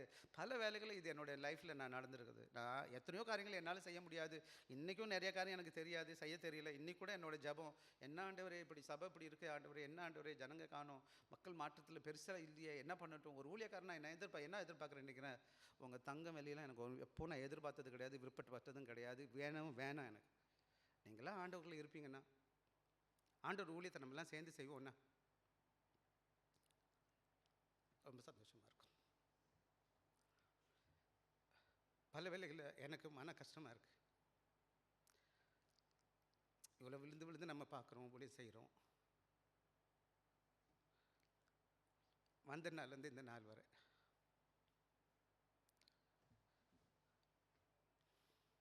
சரி, அடுத்த கதைக்கு வந்துடுவோம். நம்மளுமே கடவுளுக்கு ஒப்பு கொடுக்கலாம். 2வது அடுத்த கதைக்கு வந்துடுவோம். Rely on God's wisdom, not human wisdom. அதான் சொல்லுது, முதல் பகுதி சொல்லுது. வாசிக்கலாம். முதல் பகுதி எனக்கு 5 முதல் பகுதி 7 வாசிப்போம். உன் சுய புத்தியின் மேல் சாயாமல் சுய பக்தியின் மேலே சாயக்கூடாது. Rely on God's wisdom. ஆக எங்கள் வசனம் சொல்லுது, யார் மேலே சாயக்கூடாதுன்னு சொல்லுதுன்னு கேட்டிங்கன்னா, when God's plan don't make sense. சில வேளைகளில் எனக்கு ஆண்டவர் என்ன சொல்கிறாருன்னு எனக்கு தெரியல. இந்த என்ற வார்த்தை mean to rely, depend on something to support. இந்த லீன்ற வார்த்தை போட்டிருக்கு பாருங்க, ஷஹான், கிரீக் வேர்டு, ஹீப்ரு வேர்டு. ஆக இது என்ன சொல்லுது? the passage once again relying on one's own limited perspective or reasoning. பல வேளைகளில் என்னுடைய அறிவு கொஞ்சம், எனக்கு அனுபவம் கொஞ்சம், எனக்கு நிறையா காரியங்கள் தெரியல. இந்த பூமியில் நான் ஒரு குறிப்பிட்ட வருஷம் தான் வாழ்ந்துருக்கிறேன். என்னோட அறிவு எவ்வளோ பெருசாக இருக்கும். இந்த உலகத்தில் வரலாற்றுக்கு முன்னாடி வரலாற்றுக்கு பின்னாடி ஒரு நபர் இருக்காருன்னா அதுதான் தேவன், ஆண்டவராக. ஆதியும் அந்தமும் ஆல்பாவும் ஒமேகாவும் முடிவும் முதலும் எல்லாம் அவர் தான் இருக்கிறாரு. அவருக்கு தெரிந்த ஞானம் எனக்கு தெரியும்னு நினைக்கிறீங்களாம்மா? எனக்கு ஒன்றும் தெரியாது. நான் பேபி. சாலமன் இந்த ராஜா எழுதும்போது, சாலமன் இந்த காரியங்களை எழுதும்போது என்ன வயசாக இருக்கும்னு கேட்டிங்கன்னா, நடுத்தர வயசு ஒரு ஊழியக்காரன். அவர் சிறுவயதாக இருக்கும்போது சாலமன் என்ன செய்கிறாருன்னு கேட்டிங்கன்னா, உன்னத பாட்டு எழுதியிருக்கிறார். இளமையாக இருக்கிறாரு, 20 வயசில் ராஜாவாயிட்டார். அவர் சிறு மகனாக இருக்கிறாரு. அந்த இளமை காலத்தில் என்ன செய்வோம், இந்த அன்பை பற்றி எழுதுவோம், உறவை பற்றி பேசுவோம். அதுதான் Solomon, king of song of Solomon. உன்னத பாட்டு என்னன்னு கேட்டிங்கன்னா, ஒரு கணவன் மனைவி என்னது உறவை பற்றி பேசிகிட்டு இருக்கு. இந்த வேதவசனத்து 2வது பகுதி, இந்த நீதிமொழிகள் எப்போ எழுதுறாருன்னு கேட்டிங்கன்னா, அவர் நடுத்தர வயதாக இருக்கிறார். அந்த காலங்களில் இதை எழுதுறார். அவர் பார்த்துட்டார், எல்லாத்தையும் பார்த்துட்டார். சுய புத்தி மேலே அதாவது எக்ஸ்பிளேஷன் பிரசங்கி எப்போ எழுதுறாருன்னு கேட்டால் அவர் வயதான காலங்களில் எழுதுறார். நேற்று கூட நோண்டிக்கிட்டு இருந்தேன், எப்படா அவன் செத்து போனான் சாலமன் பார்த்தா அவங்க சொல்லப்படலை எத்தனை வயசில் இருப்பான்னு சொல்லிட்டு. ஆனால் ஒன்று மட்டும் புரிஞ்சுக்கோங்க, இந்த ஞானம் நமக்கு கொடுக்கப்பட்ட ஞானன்றது, இந்த உலக ஞானம், படிப்பு, மற்ற காரியங்கள் எல்லாம் பூரணமானது கிடையாது. இந்த 2000 வருஷம், 200 வருஷம், 300 வருஷம் முன்னாடி எந்த மனுஷனும் 200 வருஷம் 100 வருஷத்துக்கு மேலே வாழ்ந்தது கிடையாது. 120 வருஷம், 110 வருஷம், 60 வருஷம், 80 வருஷம், 100 வருஷம். என்ன அனுபவம் எனக்கு இருக்கும், என்ன ஞானம் இருக்கும் எனக்கு? இந்த காலத்தால் வென்ற புத்தகம், இந்த வேத வசனம் காலத்தை வென்று நிற்குது. இதை படித்த எவனுமே சோடையா போனது கிடையாது, ஒன்றும் இல்லாமல் போனது கிடையாது. நம்பினவன் யாரும் வென்று ஒன்றும் பண்ணது கிடையாது. ஆனால் எவன் மனுஷனை நம்பி போனானோ அவன் ஒன்றும் இல்லாமல் போய் சேர்ந்துட்டான். நீங்கள் நிறைய காரியங்கள் நம்ம பார்த்துட்ருக்கோம் உலகத்தில். எனவே நீங்களும் நான் என்ன பண்ணணும்னு கேட்டிங்கன்னா, ஆண்டவரை முழுமையாக நம்பணும். அன்பான பிள்ளைகளே, அதுதான் இங்கே பார்க்குறோம். ஆக இந்த வேலைகளில் என்ன சொல்லுதுன்னா, நம்புறதுன்னா என்னது? சில வேலைகளில் சிறு குழந்தைகளை நம்ம பார்த்துருக்கோம். அப்பாவை கையை பிடிச்சிக்கிட்டு எங்கே வேணாலும் போகும், எங்கே கூட்டி போனாலும். சில வேலை அப்பாவை தூக்கி போடுவார், அப்படி அந்த குழந்தை பிடிக்கும். சில வேலை கிளம்பிக்கும், அப்படி துப்பு மேலே குதிக்கும். அப்பா பிள்ளை அப்பா பிடிப்பாரா பிடிக்க மாட்டான்னு தெரியுதோ இல்லையோ, அதுக்கு தெரியும் அப்பா பிடிப்பாரு. அப்போ அந்த பிள்ளை அந்த சுயத்தில் சாரலை, ஆக அது என்ன செய்யுது? ஆக இன்னைக்கு நீங்களும் நானும் கவனமாக கவனிக்க வேண்டிய பாடம், lean not the passage wants to rely on own limited perspective reasoning, human understanding finite, fallible, often clouded by sin, emotion, worldly influences. ஆக பல வேளைகளில் என்னுடைய ஞானம், எனக்கு ஒரு பேக்கேஜ், எனக்கு ஒரு பேக்ரவுண்ட் இருக்குது தெரியுமா உங்களுக்கு? நான் ஒரு மூட்டை கட்டிட்டு வந்திருக்கிறேன், நான் இப்படி தான் வளர்ந்தேன், இப்படி தான் வளர்ந்துருக்கிறேன், இப்படி தான் படிச்சிருக்கிறேன், இவ்வளோ எல்லாம் படிச்சிருக்கேன், இவ்வளோ பேரை சந்தித்து பேசியிருக்கிறேன். என்னோட ஞானம் ரொம்ப சொற்பம். அதுக்கப்புறம் ஒரு பாவி எப்படி நான் சிறப்பானது சிந்திக்க முடியும்? அதான் சொல்லுது, ஆஃபன் clouded by sin. எல்லாருக்கும் சுயம் இருக்குது, பார்த்துருக்கீங்களா? நான் அட்வைஸ் போய் கேட்டேன்னா அவன் சுயத்தோடு அவன் பதில் சொல்லி கொடுப்பான். அடே இப்படி பண்ணுறா, அப்படி பண்ணுறா, எப்படா அவனுக்கு லாபம் என்ன இருக்குன்னு. பல வேலைகளை ஏமாந்து போகிறாங்க. ஒரு சகோதரர் எனக்கு இங்கே சமீபத்தில், நம்ம கொஞ்சம் வருஷத்துக்கு முன்னாடி சர்ச்சுக்குள்ளே வந்திருந்தார். நான் புல் வெட்டுற பிஸ்னஸ் வேலை பார்ப்பார். ஒரு நாள்லேருந்து அழுகிறாரு, ஐயோ பாஸ்டர் என்னாச்சு? ஏப்பா? என் தங்கச்சி இறந்து போச்சு. ஏன் என்னாச்சுப்பா? கிட்னி டிரான்ஸ்பிளான்ட் பண்ண சொன்னாங்க. நான் கிட்னி டிரான்ஸ்பிளான்ட் பண்ணேன், ஒரு முறைக்கு 2 முறை பண்ணியிருக்கிறானுங்க. இந்த ஆள் காசெல்லாம் அந்த டாக்டர் பிடிங்கிட்டான், அந்த பிள்ளை இறந்து போயிட்டா. நான் சொன்னேன், அது அப்படி பண்ணவே கூடாதுடா. ஏப்பா யார்கிட்டப்பா ஆலோசனை கேட்டேன்? வேதம் சொல்லுது, ஏற்ற வேலையில் சொல்லப்பட்ட வார்த்தை தங்கத்தட்டில் வச்ச பொற்பழங்களுக்கு சமானமா. சரியான வார்த்தை, சரியான ஆலோசனை பைபிளில் தான் சொல்லுது. இன்னைக்கு யார்கிட்ட ஆலோசனை கேட்டுட்டு உட்காந்துருக்குறோம்? சுயமா இருக்கிறீங்கன்னா கவனமாக இருங்க. ஏசாயா 55:8-9 சொல்லுது, நானே வாசுறேன். உன் நினைவுகளை என் நினைவுகள் உங்கள் நினைவுகள் அல்ல, உங்கள் வழிகள் என் வழிகளும் அல்லவென்று கர்த்தர் சொல்லுகிறார். பூமியை பார்க்கலும் வானங்கள் எப்படி உயர்ந்திருக்கிறதோ அப்படியோ உங்கள் வழிகளை பார்க்கலும் என் வழிகளும், உங்கள் நினைவுகளை பார்க்கலும் என் நினைவுகளும் உயர்ந்திருக்கிறது. வானத்துக்கும் பூமிக்கும் என்ன டிஃப்ரென்ஸோ அந்த மாதிரி அவருக்கும் எனக்குடைய அண்டர்ஸ்டாண்டிங், அவருடைய புரிந்துக்கிறது. நான் மண்ணில் இருக்கிற ஒரு அளவு எனக்கு சரியாக தெரியாது இல்லை. இன்னும் சொல்ல பாருங்கன்னா, ஜாம் ஆயிடுச்சுன்னு வச்சுக்கோங்களேன், நான் 100வது வண்டியாக நிற்கிறேன். என்ன நடந்துச்சுன்னு எனக்கு என்ன தெரியும்? இப்போ பாருங்களேன், மேலேருந்து ஏரியல் வியூவில் பார்க்குறீங்க, மேலேருந்து ஒருத்தர் பார்க்குறாரு. என்ன நடந்துச்சு தெரியுமா? இப்போ முதல்ல எத்தனை வண்டி முன்னாடி நிற்குது, அங்கே என்ன ஆக்சிடென்ட் ஆயிடுச்சா, என்ன பிரச்சனை, பின்னாடி எத்தனை வண்டி நிற்குது, எல்லாம் அவருக்கு மேலேருந்து பார்க்குறாரு. நீ எங்கேருந்து பார்க்குறீங்க? நின்ன இடத்துல நின்றுட்டு பார்த்துக்கிட்டு இருக்கீங்க. உங்கள் சுற்று வளைச்சு பார்க்குறீங்க, இந்த பக்கம் வலது பக்கம் இடது பக்கம் முன்னாடி பின்னாடி. எவ்வளோ சரியான அறிவாக இருக்கும் என்னோடய அறிவு, எப்படிப்பட்ட தீர்மானம் நான் எடுப்பேன். எனவே நானும் நீங்களும் கவனமாக இருக்க வேண்டிய இடம் என்னன்னு கேட்டிங்கன்னா, அடுத்த காரியம் அந்த டேஞ்சர் ஆஃப் செல்ஃப் ரிலையன்ஸ்னு சொல்லி பார்க்குறோம். ஆக சில வேலைகளில் when you are depending on your own, self often leads to pride, frustration and poor decision because it excludes God's wisdom and direction. ஆக பல வேலைகளில் நான் தீர்மானிக்கிற தீர்மானம் சில வேலைகளை வெற்றி அடைந்திருக்கலாம், ஆனால் பல வேலைகளில் நானே தீர்மானித்தேன், நானே பண்ணினேன், நானே கட்டினேன், நானே பண்ணினேன், எல்லாம் நான் எனக்குன்னு போயிடும். பல வேலைகள் நான் என்ன செஞ்சிருவேன், தீர்மானித்து தோற்று போவேன். I will end up in frustration. ஐயோ ஏன்டா இப்படி நடக்குது. சில வேலைகளில் poor decision, சரியான தீர்மானம் எடுக்கிறத தவறிட்டோம். எனவே exclude God's wisdom and direction. பல வேலைகளில் கடவுள் கிடையாது, கடவுள் வழி நடத்துதல் கிடையாது. எனவே இந்த நல்ல கால வேலையில் உங்களுக்கு சொல்லுகிற காரியம் என்னன்னு கேட்டிங்கன்னா, this was calls believer to recognize their limitations and humbly submit to God's superior understanding. வசனம் என்ன சொல்லுது? சுயபுத்தியில் சாயாதன என்ன அர்த்தம்? நான் ஆண்டவரை சார்ந்துருன்னு அர்த்தம். அதுதான் இங்கே என்ன. ஆக பல வேலைகளில் அதான் நம்ம பேசிட்டோம். ஸோ மகன் எப்படி அப்பாவை சார்ந்திருக்கிறானோ, மகன் எப்படி அப்பா சார்ந்திருக்கிறாளோ, அதை போல் ஆண்டவர் என்னோட அப்பா எப்போவும் தப்பு பண்ணவே மாட்டார். அப்பா எனக்கு நல்லது தான் செய்வார். அவர் மேலே நம்பிக்கை இருக்குது. அவர் என்னோட நிறையா புரிஞ்சுக்கிட்டவர், படிச்சிருக்கிறாரு, பார்த்துருக்கிறாரு. சில வேலைகளில் நீங்கள் நினைக்கிறீங்க, எங்கள் அப்பாவுக்கு கால்குலஸ் தெரியாது, எங்கள் அப்பாவுக்கு ஜல்ஜிப்ரா தெரியாது, எங்கள் அப்பாவுக்கு சயின்ஸ் உண்மையிலே தெரியாது, எனக்கு கூட நிறைய தெரியாது. நான் ஹியூமனிட்டிஸ் ஸ்டூடெண்ட். ஆக்சுவலாக நான் 10th வரை தான் எல்லாத்தையும் படித்தேன். பட் நிறைய காரியம் உங்களுக்கு தெரியாது, எனக்கு தெரியும். நான் சாதாரண மனுஷன். சயின்ஸு பயாலஜி தெரியுமா, கெமிஸ்ட்ரி தெரியுமா, ஃபிசிக்ஸ் தெரியுமா, எல்லாம் தெரியாதுன்னு அவசியமே இல்லை. தெரிஞ்ச வச்சுக்கோங்க. வாழ்க்கையில் எப்படி வெற்றியாக வாழ்றது எனக்கு நல்லா தெரியும். கடவுள் வசனம் சொல்லி கொடுக்குது எனக்கு. ஆக humbly submit to God's superior என்னது அண்டர்ஸ்டாண்டிங், கடவுளோட அண்டர்ஸ்டாண்டிங் ஒப்பு கொடுங்க. ஆக நீங்களும் நானும் கவனமாக இருக்க வேண்டிய பாடம் என்னன்னு கேட்டிங்க, reject temptation, trust your intellect, experience about God's word. பல வேலைகளில் நீங்கள் தீர்மானிக்கிறது சரியாக கூட இருந்திருக்கலாம், எனக்கு தெரியாது. ஆனால் கடவுளுக்கு ஒப்பு கொடுங்க. ஆண்டவரே இது சரியாக தவிர எனக்கு தெரியல, எனக்கு நீ கைட் பண்ணுங்க. எப்படி எனக்கு தெரியும்? ப்ரேயர். Scripture. சொசைட்டியை பார்க்காதீங்க, பர்சனல் லாஜிக்கை பார்க்காதீங்க. Come down to the scripture, let us listen to God's word and God's direction, God's leading. அது மாத்திரம் கிடையாது. Pray, Lord help me, I don't know what to do. என்ன செய்யணும் எனக்கு தெரியலப்பா, எனக்கு ஹெல்ப் பண்ணுங்கன்னு கேளுங்க. என்ன பிரச்சனை இருக்குது? ஸோ எனவே இல்லஸ்ட்ரேஷன் பார்த்தீங்கன்னா, ஹைக்கர் போகிறான். ஒரு ஹைக்கர், நான் என்னதுக்கு மவுண்டனியர் போகிறா இல்லை ஒரு ஹைக் போகிறான். அவன்கிட்ட ஃபால்ட்டி மேப் இருக்குன்னு வச்சுக்கோங்களேன், ஜிபிஎஸ் ராங்காக இருக்குது, என்ன செஞ்சிருவான்? இப்போ நீ மவுண்டன் எவரெஸ்ட் போகிறீங்க. மவுண்டன் எவரெஸ்ட் போகணுன்னா எப்படிமா போனால் நல்லாயிருக்கும்? ஒரு மேப் கையில் வச்சுக்கிறேன். மேப் இந்த ரூட்டில் போகலாம், அப்படி போகலாம், இப்படி போகலாம். அந்த டெரெயின் யாருக்குன்னா நல்லா தெரியும்னா, அந்த குர்காஸ் இருக்கானுங்கல்ல, அந்த பேரான அந்த கைடஸ் இருக்காங்கல்ல, அவனுக்கு தான் பெஸ்ட்டாக தெரியும் எப்படி போனால் எப்படி இருக்கும், என்ன ஆபத்து வந்தால் எப்படி சமாளிக்கலாம்.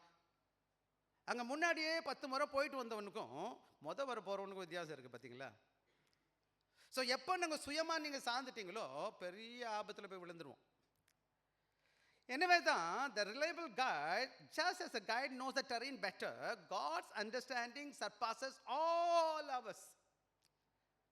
ஏரோப்ளேனில் பாருங்க, நம்ம மவுண்டன் ஹைக்கிங் போகும்போது ஒருத்தன் போய் பழகினவனோட போகிறதுக்கும் நானாக போய் நிற்கிறதுக்கும் என்ன வித்தியாசம்? இதுதான் வாழ்க்கையில் வர சோதனைகளில் வெற்றி கொள்ள. பல வேலைகளை நான் முடிச்சுக்கிட்டு நிற்கிறது இதுதான்.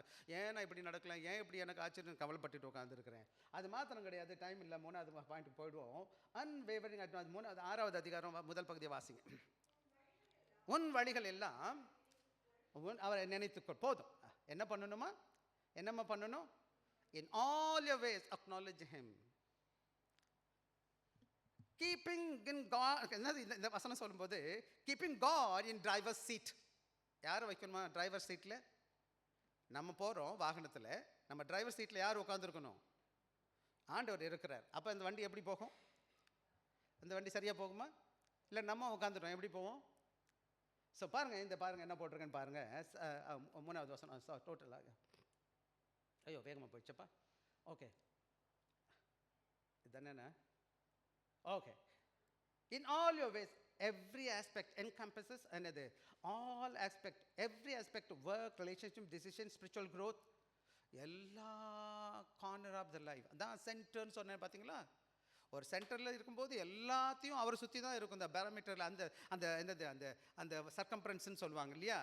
ஆக நான் ஆண்டவரை மடியில் வச்சுட்டேன், நடுவில் வச்சுருக்கிறேன். அப்புறம் சுற்றி நடக்கிறது எல்லாமே யாரோட பார்வையில் நடக்கும்? அவரை சுற்றி, அவரை வச்சு தான் நடப்பேன். அதே போல் anything everything I do in my life, it must be directly related to him. Acknowledge him. He is the driver in the seat. அது மாதிரி to acknowledge yada means recognize, know and submit to God in all things.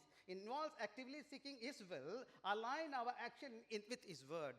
ஆக இந்த அருமையான கால வேலையில் ரொம்ப simple. நான் படிக்கும்போது புரிஞ்சிருக்கும். நான் நிறைய நேரம் எடுக்க விரும்பலை. ஒன்று தான் நான் சொல்வேன், இது அவர் நடத்திட்டுருக்கார். என்றைக்கு உங்களை தெரிஞ்சுக்கிட்டாரோ, என்றைக்கு உங்களை மகளாக ஏற்றுக்கொண்டாரோ, நீங்கள் அவரோட சீட்டை எடுக்காது, அவரை விட்டுருங்க, அவர் கொண்டு போயிடுவார். நான் ஆண்டவர் அறியாத ஒரு குடும்பத்திலேருந்து பிறந்து வந்தேன். எனக்கு கிறிஸ்துவம்னே என்னன்னு தெரியாது. நிறைய காரியங்கள் இன்றைக்கும் தெரியாது. இன்னும் வேதத்தை நிறையா படிச்சுட்ருக்கேன், சிந்திச்சிட்ருக்கேன். ஆனால் இப்போ தான் புரியுது ஒன்றுமே எனக்கு தெரியலன்றது. ஒன்று மட்டும் தெரியும், என்னை நடத்துகிறவர் சரியாக நடத்திட்டுருக்கார். அவர் பின்னாடி நான் போயிட்டே இருக்கிறேன். என்ன நடக்குதோ அவர் நடத்துகிறார், நான் இல்லை. என்கிட்ட ஒரு சகோதரர் கேட்டார், வீடு வாங்கப்போ. நான் சொன்னேன், ஏசாமி வாங்கி கொடுத்துட்டாரு அப்படின்னு சொன்னேன் நான். ஆமாம், அவர் தான் என்ன வேணுமோ கொடுக்குறாரு. சுகத்தை கொடுத்தாரு, கிருபியாக வழி நடத்துகிறாரு, இன்றைக்கி இங்கே வச்சுருக்கிறாரு. எங்கே போகணுமோ அவர் நடத்துகிறாரு. அவர் கொண்டு போகிற இடத்துக்குள்ள நான் பாட்டுக்கு நான் இன்னும் சொல்ல போனால் நான் கண்ணு கட்டி விட்டு அவர் கையை பிடிச்சிக்கிட்டு அப்படியே போயிட்டே இருக்கிறேன் பிளைண்டாக. எனக்கு சிந்திக்கிற அளவுக்கு புத்தியெலாம் கிடையாது. ஆக இன்றைக்கி நல்ல காரியங்களை புரிஞ்சுக்கோங்க. என்ன புரியணும்னு கேட்டிங்கன்னா, என்ன நம்ம பார்க்கணும்னு கேட்டால், total submission is not about concentrate compartmentalising your faith, rather it's about making God the centre focus of every decision, every area of life. பல வேலைகளில் சில காரியங்களை நான் ஆண்டவரை விசுவாசிப்பேன், சில இடங்களை நான் விசுவாசிக்க மாட்டேன். இது ஆண்டவரை நீங்கள் செய்யுங்க ஆண்டவர், இதெல்லாம் நானே பார்த்துக்கிறேன். இல்லை, anything everything, any time and every time, wherever you are, whatever you do, each and everything, he must be in the seat, driver's seat. அது மாதிரி acknowledging God means seeking his guidance through prayer, scripture, godly counsel. ஆக ஆண்டவரை நீங்கள் தேடுங்க, ஆண்டவர் வழி நடத்துவார், உங்களை கைவிடவே மாட்டார். டோட்டல் சப்மிஷன் சொல்லுவாங்க. இங்கே ஒரு இது போட்டிருக்கேன், ஜிபிஎஸ் சரியாக இருந்துச்சுன்னா, சரியான ஜிபிஎஸ் ஆனால் நல்லா சொல்லுவேன், ஃபால்ட்டி ஜிபிஎஸ் இருந்துச்சுன்னா சில வேலைகளை இங்கே ஜிபிஎஸ் இந்த போடுறோம் நம்ம, சில சுற்றுன்னு ரொம்ப தூரமாக கொண்டு போய் விடுது, டைரெக்டாக போகாமல். Don't trust anybody on this earth. என்னது ஆக commit each day and make a decision in God, asking God for His direction and wisdom. Cultivate a habit of prayer, reliance on God both in major and minor aspects.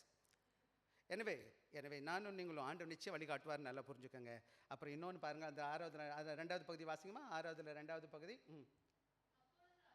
அப்போது அவர், ஆமாம், இது conditional blessing. என்ன பிளெஸிங்கம்மா? Conditional blessing. வேதத்தை நல்லா பார்த்தீங்கன்னா ரட்சிப்பு unconditional blessing. வேதத்தில் ரட்சிப்பு ஆண்டவரே கொடுத்துட்டாரு, எனக்கு நான் கேட்கறதுக்கு முன்னாடியே கொடுத்துட்டாரு. ஆனால் அவருக்கு பிரியமாக வாழும் பொழுது ஆசீர்வாதங்கள் பின்னாடி வர ஆரம்பிக்கும். இட்ஸ் ஈஸி டு சேவ் வந்து சால்வேஷன் வந்து free, and discipleship is commitment, a lifelong relationship. ஆக இந்த சாயங்கால கால வேலையில் வந்த பிள்ளைகளுக்கு சொல்கிற காரியம் என்னன்னு கேட்டிங்கன்னா பாருங்க, the promise of the words conditional upon trusting, rejecting self-realization and acknowledging God, make your path straight. Yasha refers to God clearing the way, removing obstacle and directing believer in his righteous path. பல வேலைகளோட போகிற வழியில் தடங்கள் இருக்கலாம், பிரச்சனைகள் இருக்கலாம், வாழ்க்கையில் ஏதாச்சும் தடங்கள் இருந்துச்சுன்னா அவரை சார்ந்து இருக்கிறதுனால அவர் என்ன பண்ணுவாருன்னு கேட்டிங்கன்னா உங்களுக்காக வழிகள் எல்லாம் வாசல்களை திறந்துக்கிட்டே இருப்பார். அந்த கதவு மூடி இருக்கும், இந்த கதவு மூடி இருக்கும்னு உங்களுக்கு சரி சொல்லிட்டீங்களா அவர்கிட்ட, அவர் அதுக்கு முன்னாடி போய் கிளியர் பண்ணி வச்சுருவார். நிறைய இடங்களில் நீங்கள் பார்த்தீங்கன்னா நெகேமியா என்ன செய்கிறான், அவனுக்கு ஒரு பிரச்சனை, உடனே ராஜாட்ட போகணும், ஜெபிக்கிறான். உடனே ராஜாட்ட போகிறான், என்னப்பா அவன் முகம் ஒரு மாதிரி இருக்குது, வாடி இருக்குது. அவர் உடனே சொல்கிறான், அவன் கடவுள் கடக்கு திறந்து. இதை தான் எஸ்தர் இடத்துல, எஸ்தர்கிட்ட பிரச்சனை இருக்குது, ராஜாட்ட முன்னாடி போக முடியாது. தெரியுமா, ஜெபம் வந்து பெரிய பாக்கியம் உங்களுக்கும் எனக்கும். அந்த காலங்களில் ராஜாக்கிட்ட முன்னாடி நிற்கணும்னா என்ன செய்யணும், பர்மிஷன் வேணும் ராஜாட்ட போகிறதுக்கு. ராஜா சம்மன் பண்ணியிருந்தா தான் போய் நிற்க முடியும். அப்படி தப்பி தவறி தெரியுமா போயிட்டுன்னா அவனுக்கு புரியலைன்னா அவன் என்ன செஞ்சிருவான், நம்மளுக்குள்ளே சொல்லிடுவான். அதான் எஸ்தர் சொல்லுவா, என்னை கொன்று போட்டாலும் நான் போகிறேன், என்னை ராஜா கூப்பிடலையே. ஜெபம் ராஜாவை சந்திக்கிற நேரம். நம்ம நினைக்கிறோம் சாதாரணமாக நினச்சிட்ருக்கோம் ஜெபத்தை. நான் ஜெபிக்க போகிறதே கிடையாது. காரணம் என்னன்னு கேட்டால் நான் ஒரு சாதாரண என்ன நான் பேசுகிறதுன்னு நினச்சிட்ருங்க. ஜெபம் உங்கள் ராஜா, உங்கள் படைத்த ஆண்டவர், உங்கள் வழி நடத்துகிற ஆண்டவர் எல்லாத்தையும் நீங்கள் பார்த்துட்டு இருக்கீங்க அன்பான பிள்ளைகளே. அது சொல்லுது, அதாவது பாருங்களேன், அது சொல்லிட்டு இருக்கு, it doesn't simply trouble free life but assures guidance, purpose and alignment with God's will. பல வேலைகளை சில காரியங்களை கடவுள் என்னோட வாழ்க்கையை அனுமதிப்பார். ஒரு சில வேலைகளை கது வேகமாக திறக்காமல் இருக்கலாம், சில காரணத்தோட கடவுள் வச்சிருக்கிறாரு. சில காரியங்கள் என்னோட வாழ்க்கையில் தாமதமாக கிடைக்கலாம், ஆண்டோட சித்தம் தேவனுக்கு தான் சரியாக தெரியும். இப்போ ஒன்றும் கிடையாது, என் மகன் எவ்வளோதான் நான் நேசித்தாலும் எதை நான் கொடுக்கணும் எதை கொடுக்கக்கூடாதுன்னு இப்போ கூட எனக்கு தெரியும். என் பிள்ளை நல்லா இருக்கணும், நான் நிச்சயம் ஆசீர்வதிக்கிறேன், ஆசைப்படுகிறேன். என் பிள்ளைங்க நல்லா இருக்கணும், எல்லோரும் நல்லா இருக்கணும். ஆனால் எப்போ எல்லாத்தையும் கொடுக்கணும்? இப்போ வந்து பாருங்களேன், நம்ம கிளமெண்ட் இருக்கிறாரு, அந்த கிளமெண்ட் இருக்காரு, கிரசண்ட் ஒருத்தர் இருக்கிறாரு. எவ்வளோ கொடுப்பேன் நான், எதை கொடுப்பேன் நான்? இப்போ இந்த சின்ன இந்த நம்ம கிரசண்ட் உட்காந்துருக்காரு, அவன்கிட்ட கத்தி கொடுப்பேன்னா நான்? அவங்க அப்பா அம்மா கொடுப்பாங்களா? கேட்குறான் அவன், எனக்கு கத்தி வேணும், பிடுங்குவான், கத்துவான். நான் கொடுக்க மாட்டேன். எனக்கு தெரியும் அவனுக்கு எதை கொடுக்கணும் எதை கொடுக்கக்கூடாதுன்னு. சில வேலைகளில் ஆக God's sovereign guidance, we trust God, submit it, orchestrated systems provide clarity even uncertainties. பல வேலைகளில் எனக்கு தெரியல, மனுஷனுடைய நடைகள் கர்த்தரால் உறுதிப்படும், அவன் வழியின் மேல் அவர் பிரியமாக இருக்கிறார், நேரம் ஆகுது. ஆக இன்னொரு காரியத்தை சொல்லி நான் போயிடுறேன் பாருங்க. ஆக என்ன சொல்ல வர அழகான ஒரு இது என்னன்னு கேட்டிங்கன்னா, எப்போ நீங்கள் ஆண்டவருடைய காரத்துக்கு கைகள் நேரத்தை விடுறீங்களோ என்ன நடக்குதுன்னா, ஒரு குயவன் எப்படி ஒரு களிமண்ணை கொண்டு வந்து அழகான பயனுள்ள பாத்திரத்தை உருவாக்குறானோ, ஒரு கிளே எப்படி ஒரு பியூட்டிஃபுல் வெசலாக மாறுதோ, ஒரு பாத்திரமாக மாறுதோ, அப்படி நீங்கள் ஆண்டோட காரத்தில் இருப்பீங்க. ஒவ்வொருத்தரும் கடவுள் உங்களை தேவனுக்கு பிரியமான ராஜ்யத்தில் பாத்திரமாக பயன்படுத்துவார். பலவேளை பாடுறோம் பாட்டு, என்னை நேசிக்கின்றாயா அப்படின்னு ஒரு பாட்டு இருக்கு. இன்னைக்கு உங்களையும் என்னையும் ஆண்டவர் பயன்படுத்தணும்னா நீங்கள் கடவுளுக்கு உங்கள் வாழ்க்கை ஒப்பு கொடுக்கணும். பாருங்க, life has God shapes and directs our life for his purpose when we yield to him. என்னன்னா நான் ஆண்டவருக்கு கொடுக்கும்போது, ஆக முன்னோனுக்கு வேகமாக முடிச்சிடறேன், டைம் ஆச்சு எனக்கு. trusting God through trial, உண்மையான விசுவாசம் இருக்கா இல்லையான்னு எப்படி எனக்கு தெரியும்னா, trust in God in time life strong. பல வேலைகளில் சும்மா இருக்கும்போது, நல்லா இருக்கும்போது எனக்கு பிரச்சனையே கிடையாது. No need to trust. எனக்கு ட்ரஸ்ட்டு தேவை கிடையாது. எல்லாத்தையும் நடந்துட்டுருக்கே. எப்போ பிரச்சனை வருது, புயல் அடிக்குது, காற்றடிக்குது, எல்லாரும் திட்டுறான், எங்கடா போயிட்டு ஆண்டவரை பிடிச்சிக்கோங்க. அது மாத்திரம் கிடையாது. Faith that stand test of the time is very important. Not every time. நான் சூழ்நிலை சில வேலைகளில் வருவாங்க, ஒரு பிரச்சனை வந்து காணா போயிடுவாங்க, அவங்களுக்கு ஒன்றும் பண்ண முடியாது. To remain faithful even when answer seems delay. சில வேலைகளில் நேரம் நடக்கலை. ஆக மொத்தத்தில் முடிச்சிடலாம் வாங்க. ஆக பாருங்க, ஒரு சில காரியங்கள் சொல்கிறேன். சாவரினிட்டி ஆஃப் காட், அதாவது நீங்களும் நல்லா புரிஞ்சுக்கணும். இந்த வேத பகுதி எனக்கு கற்றுக் கொடுக்க முக்கியமான பாடம். ஏன் நான் ஆண்டவரை விசுவாசிக்கணும்? He is totally in control of my life. He knows what is best for me. So he is God of sovereign God சொல்லுவோம். Human dependence. So my God knows everything. He is in control of everything. I surrender. நான் நம்ப போகிறேன். அப்புறம் இன்னொன்று முக்கியமான காரியம் என்னன்னு கேட்டிங்கன்னா, ஃபெய்த் இன் ஆக்ஷன். உண்மையான ஆண்டவரை விசுவாசிக்கிறேன் என்பதை என் வாழ்க்கையில் செயல்படுத்தி காமிக்கணும். ஒரு சில காரியங்கள் வேகமாக சொல்ல போகிறேன். Practical application, total daily surrender. ஒவ்வொரு நாளில் காலையில் எழுந்திரிச்சு இன்றைக்கி சொல்லுங்கள், ஆண்டவரே நான் உண்மை நேசிக்கிறேன் ஆண்டவரே, நான் இன்றைக்கி என் வாழ்க்கை உங்கள் கரங்களை ஒப்பு கொடுக்க போகிறேன் சுவாமி. காலையில் எழுந்திரிச்ச உடனே trust, acknowledge, follow. Trust and obey அப்படி ஒரு பாட்டு இருக்குது. Trust, acknowledge and follow, let God lead the way. Okay, எனவே நம்ம முடிச்சிருவோமா வேகமாக? ரைட். அதுக்கப்புறம் சீக் காட்ஸ் விஸ்டம். டெய்லி காலையில் இருந்துச்சு. நான் சின்ன வயசில் இப்போவும் சரி, சில நேரங்களில் சங்கீத நீதிமொழிகள் புத்தகம் மட்டும் ஒரு சொல்லித்தாரேன். 30 அதிகாரம் இருக்கும், 31 அதிகாரம். மாதத்தில் 31 நாள், 30 நாள் இருக்கும். டெய்லி அந்தந்த தேதிக்கு அந்தந்த அதிகாரத்தை நாங்கள் வாசிப்போம். 1வது நாளைக்கு 1வது அதிகாரம், 12வது, இன்றைக்கி 12ஆம் தேதி 12வது அதிகாரம். ஒவ்வொரு நாளும் காலையில் எழுந்திரிச்சிட்டு நான் என்ன செய்வோம், போட்டி போட்டு வாசிப்போம் நாங்கள் இருக்கிற இடங்களில். நீங்களும் தயவுசெய்து உங்கள் பிள்ளைகளுக்கு கற்றுக் கொடுங்க. அது மாத்திரம் கிடையாது. Reject pride and self praise. Don't சொந்தமாக உங்கள் சுயத்தை தாங்க நிற்காதீங்க. Live in obedience God's word. கடவுள் வசனத்துக்கு கீழ்ப்படிங்க, கடவுளை ஆஸ்வதிப்பார். இதான் நம்ம 3-4 காரியங்கள் பார்த்தோம். உங்களுக்கு தெரியும் இந்த வசனம். முழுமையாக ஒப்புக் கொடுங்க. கடவுள் வசனத்தை கீழ்ப்படிங்க. எந்தத்துலையும் எல்லாவற்றையும் தேவனை சார்ந்துருங்க. உங்கள் கர்த்தர் வாக்குத்தத்தம் செய்கிற நிச்சயம் செய்வார். உங்கள் உறுதியான விசுவாசம் இருக்கட்டும். எல்லாத்துக்கும் மேலே இந்த படம் சொல்லுது, இதுதான் ஆண்டவர் விரும்புகிற சிம்பிள் நட்ஸ் இல்லை. Surrender. Close your eyes please. மகா உன்னதமான கர்த்தாவே, இந்த விடைக்காய் நன்றி செலுத்துகிறோம். உமது வார்த்தைக்காக, உமது வார்த்தையின் ஞானத்திற்காக, உமது வார்த்தையின் வழிகாட்டுதலுக்காக நன்றி. நாங்கள் எங்களுடைய சுயத்தில் அல்ல கர்த்தாவே, உம்மில் நம்பிக்கை கொண்டு உண்மை எல்லா விதத்திலும் நினைத்துக்கொள்ள எங்களுக்கு கிருபை பாராட்டும். ஜெபிக்கவும் உமது சித்தத்தை செய்யவும் எங்களுக்கு கிருபை பாராட்டும். கேட்கிறவடாய் மாத்திரமல்ல, கேட்டு செய்ய கிருபை பாராட்டுங்க. வந்த பிள்ளைகளை ஆசீர்வதிங்க, பாதுகாத்துக் கொள்ளுங்க. இயேசு கிறிஸ்துவின் இனிய நாமத்தில் கேட்கிறோம் நல்ல பிதாவே, ஆமென். கர்த்தர் உங்களை ஆசீர்வதிப்பார். மிக்க நன்றி.